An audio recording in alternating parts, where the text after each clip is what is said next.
Know about politics में आपका बहुत बहुत स्वागत है। क्विक रिवीजन 2024 में आज 4 क्वेश्चन डेली का 11th पार्ट रहेगा, जिसमें हम ज्योग्राफी के 4 क्वेश्चंस जो है वो डिस्कस करेंगे, जो इजीली एक्सप्लेन्ड है और बहुत ही सिंपल लैंग्वेज में लिखे हुए हैं। तो चलिए देखते हैं। पहला है जी, संरक्षित वन क्या है। देखिए, मैंने इसमें 2 क्वेश्चन लिए हैं, संरक्षित वन और आरक्षित वन। दोनों में थोड़ा थोड़ा सा डिफरेंस है और जिनमें हमेशा कंफ्यूजन रहता है स्टूडेंट्स को। तो संरक्षित वन पहले देखते हैं। ये वन जो इमारती लकड़ी व अन्य वन उत्पादों को प्राप्त करने के लिए सुरक्षित किए हुए हैं। ऐसा क्यों करते हैं? क्योंकि जिस एरिया में जो है वो कमी हो जाती है इन चीजों की, वन क्षेत्र कम हो जाता है या संसाधन कम हो जाते हैं इससे जुड़े हुए, तो फिर उसको सरकार जो है वो सुरक्षित कर देती है। सरकार का इसमें केवल संपत्ति का अधिकार होता है, परंतु स्थानीय लोग इसमें अपनी गतिविधियां कर सकते हैं। जैसे शिकार करना है, थोड़ी बहुत ईंधन की लकड़ी लेनी है, फल इकट्ठे करने हैं, पशुओं को थोड़ा बहुत चराना है, तो वो कर सकते हैं। राष्ट्रीय और वन्य जीव अभयारण्य में इन्हें बदला जा सकता है। प्राकृतिक संसाधनों को नष्ट होने से बचाने के लिए इनका संरक्षण किया जाता है। जैसे मैंने आपको बताया, ये भारत के कुल वन क्षेत्र का 1/3 भाग है। राज्य सरकारें डिसाइड करती हैं, केंद्र के ये नियंत्रण में रहते हैं। अगला है आरक्षित वन क्या है। ऐसे वन जो इमारती लकड़ी और अन्य वन उत्पादों को प्राप्त करने के लिए स्थायी रूप से सुरक्षित। देखिए, वो सिर्फ सुरक्षित था, ये स्थायी रूप से सुरक्षित है। यह वन भूमि को कानूनी संरक्षण प्राप्त होता है। सरकार का इन पर पूरा अधिकार होता है। यहाँ पशुओं को चराने, खेती करने या फल इकट्ठा करने या शिकार करने की बिल्कुल अनुमति नहीं होती। उसमें होती थी, यानी कि मानवीय गतिविधियां वहां अलाउड थी, यहाँ नहीं है। इनको राष्ट्रीय उद्यानों में यानी कि नेशनल पार्क वगैरह में नहीं बदला जा सकता। इसमें मौजूद संसाधनों की रक्षा के लिए इन्हें रक्षित किया जाता है। आधे से अधिक वन क्षेत्र भारत का इस श्रेणी में आता है।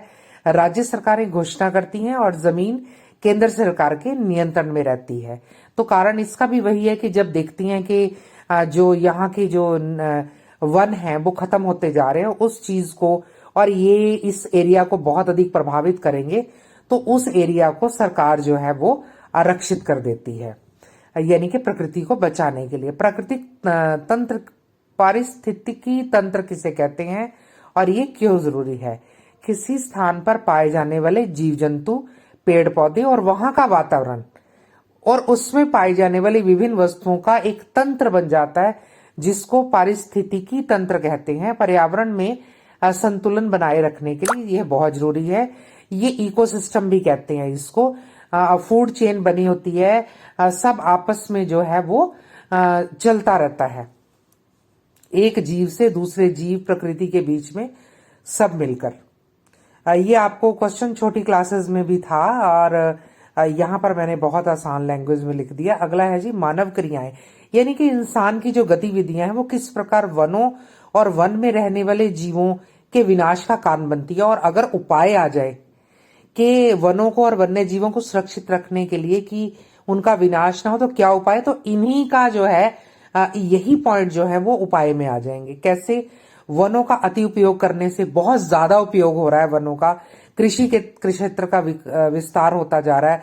बहुउद्देशीय नदी परियोजनाएं जो स्टार्ट हुई हैं, उससे जंगल और वन्य जीव डिस्टर्ब हुए हैं। खनन से, क्योंकि खनन में देखिए बहुत सारे व्हीकल्स जाते हैं, मजदूर जाते हैं, उसमें पशुओं का आवागमन जो है उसमें अवरोध पड़ता है। अतिचारण से, जरूरत से ज्यादा चराई कराने से, जलाने की लकड़ी के अत्यधिक काटने की वजह से। अगर उपाय आए तो बिल्कुल ऐसे ही बता दो कि वनों का अति उपयोग कम कर देना चाहिए, कृषि क्षेत्र के विस्तार पर नियंत्रण होना चाहिए, बहुउद्देशीय नदी परियोजनाओं को बनाते वक्त इस चीज का ध्यान रखना चाहिए, खनन की गतिविधियां कम करनी चाहिए, आदि आदि।